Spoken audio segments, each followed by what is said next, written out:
দুঃশাসনের দুঃশাসন হটাও, ব্যবস্থা বদলাও। দুঃশাসক উঠেছে, শাসনও তো কাল পরশু হটবে, আশা করে লাভ নেই আপনার।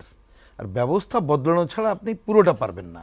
ওয়ালটন আবারও মিলিয়নিয়ার অফারে ওয়ালটন ফ্রিজ কিনে আপনিও হয়ে যেতে পারেন মিলিয়নিয়ার।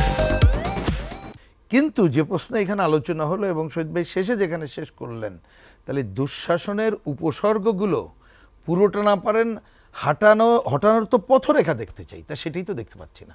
ওনাদেরকে কে ঠেকাইছে? এবার বলেন তো, এই যে অন্তর্বর্তীকালীন সরকার যে সাপোর্ট তারা পেলেন, কোনো নির্বাচিত সরকারও তো এরকম সাপোর্ট পায় না। তাহলে তো ওনারা কি মানে এক চোখা পজিশনে আছে কিনা?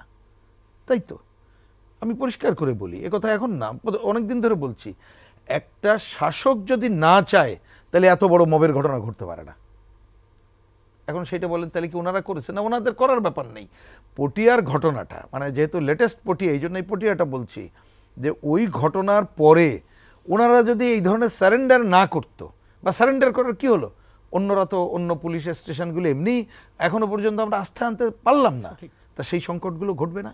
তাহলে এই দায়িত্ব তো সরকারকেই বহন করতে হবে।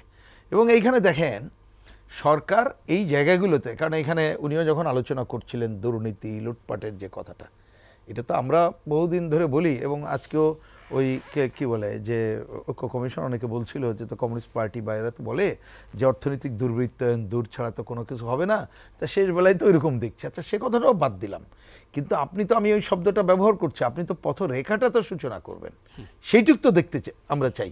তা সেটা কি আপনি দেখতে পারলেন, দেখাতে পারলেন? সেটা তো আমরা দেখাতে পারলাম না।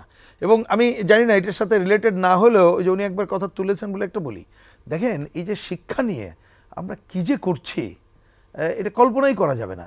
এই যে এইচএসসি পরীক্ষা চলছে না, আমি ঠিক এই মুহূর্তে অ্যাকুরেট তথ্যটা আমার মুখস্থ নাই, অন্যবারের তুলনায় সংখ্যা কম যতজন পরীক্ষা দেওয়ার কথা প্রথমে ফর্ম ফিল আপই করে নেই।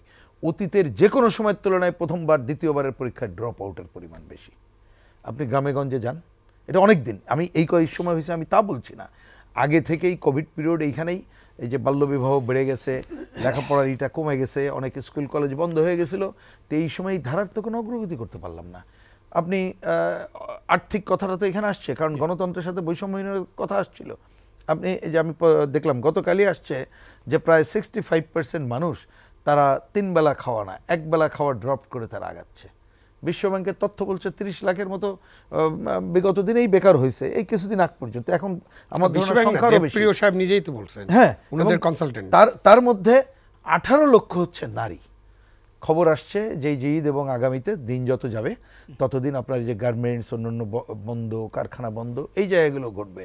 তাহলে এখন আমার কথাটা বারবার একই কথা বলি, এই সরকারের কাছে এত প্রত্যাশা কিন্তু আমরা করছি না, সে তো নির্বাচিত সরকারও না, সে পারবেও না, কিন্তু তিনি অনেক কেন আকাঙ্ক্ষা তৈরি করছেন, পারছেন না।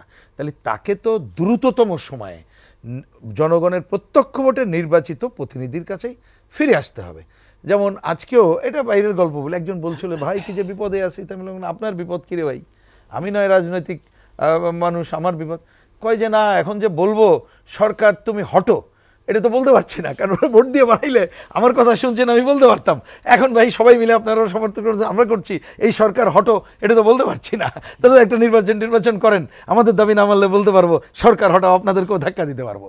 তাই এইরকম একটা গুমট পরিস্থিতি। আমরা বারবার যে কথা বলতে চাচ্ছি যে এই গণ অভ্যুত্থানের এখন যেটা দেখছি, যতটুকু আছে একেবারে অগ্রগতি হয়নি তা তো আমরা বলছি না, সেইটুকু আরো বেশি বেহাত হয়ে যাবে যদি আমরা এখনো আমাদের উপলব্ধি না হই।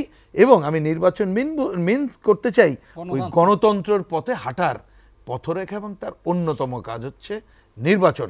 এবং এই খবরের কথা বলে শেষ করি, এত আলোচনা হচ্ছে, কিন্তু একটা ভালো নির্বাচনের জন্য যা যা সংস্কার করা দরকার এখনো কিন্তু সে আলোচনার মধ্যে আমরা ঢুকতে পারিনি। এই যে গণ অভ্যুত্থান উত্তর পরিস্থিতিতে আমরা যত দ্রুততম সময়ে গণতন্ত্র, বিশেষ করে ভোটের ধারায় হাঁটার কাজটা যদি করতে পারতাম বা এখনো করি, তাহলে ওই সুযোগ কিন্তু আমি দেখি না। কিন্তু এইটা দেরি করলে বরঞ্চ নানাভাবে নানা সুযোগ পেয়ে যাবে, এইটা হচ্ছে পরিষ্কার বক্তব্য। আর যে আলোচনা উঠলো, আমি এটা অনেক আগে বলেছি, উনি যেটা বললেন এটা খুবই কারেক্টলি বলেছেন।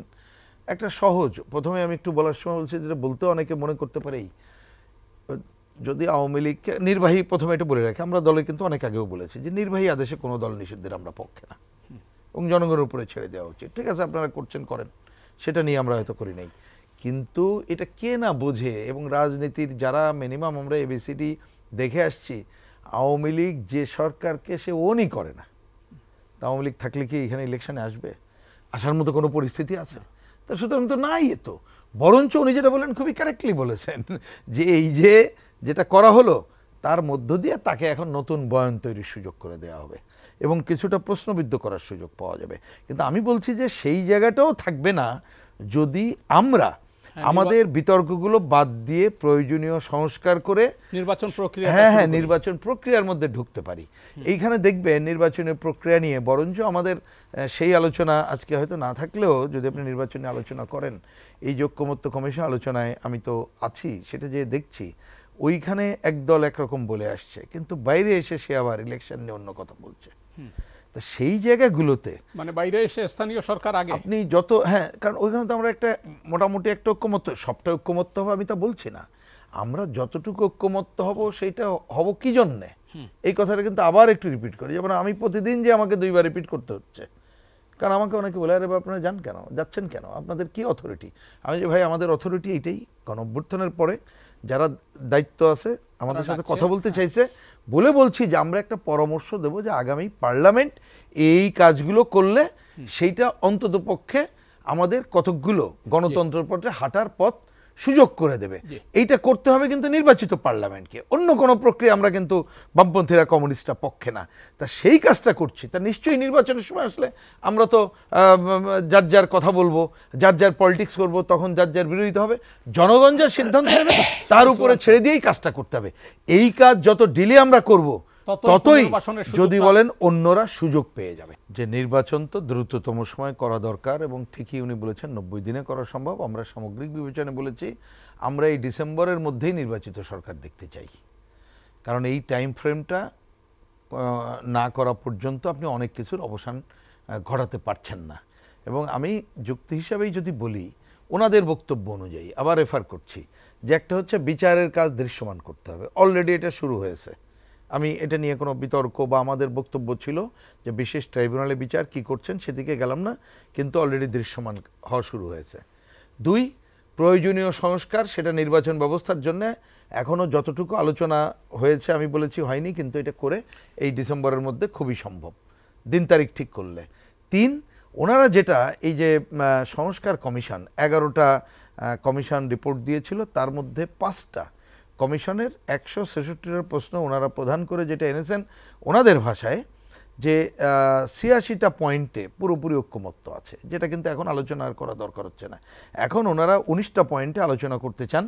ইতিমধ্যে বলা যায় কংক্রিট 4 আর 2 6টা পয়েন্টে সুনিশ্চিত ঐক্য হয়েছে এবং আরও 4-5টা পয়েন্টে প্রায় আলোচনা কমপ্লিট। সুতরাং আমি তো দেখি যে এই ব্যাপারে যতটুকু, কারণ আপনি তো সব ঐক্যমত আশা করে লাভ নাই, কারণ যার যার আদর্শ সেটা আছে, আমি তো আদর্শ ছাড়বো না।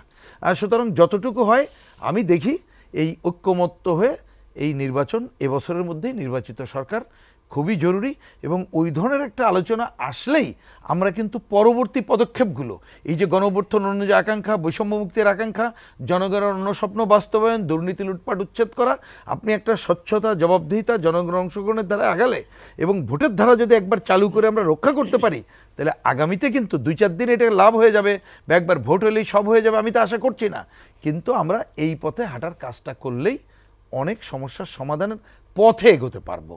পরে কি হবে সেটা সময় বলে দেবে।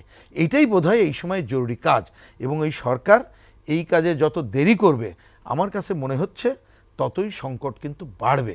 কারণ এই যে দেখেন আমরা এই যে আজকে যতক্ষণ কথা বলছি সবাই মোবাইল ফোন বন্ধ রেখে, আমি জানি না এই যে প্রায় 1-1.5 ঘন্টার মধ্যে বাংলাদেশে কত জায়গায় কি ঘটে যাচ্ছে, মবের ঘটনা, নানা কথা শুনছেন, অনেকে কিন্তু কথাও বলছে না এখন কি হচ্ছে জানি না। আপনি আগে ছিল সেলফ যে সেন্সরশিপ, এখন সেলফ সেন্সরশিপ ভিন্ন ফর্মেও আসছে, তো এইটার ফল তো ভালো হবে না। এখন হয়তো চুপচাপ দেখে মনে হচ্ছে যেন সব ভালো, কিন্তু এর ফল কিন্তু ভালো হয় না।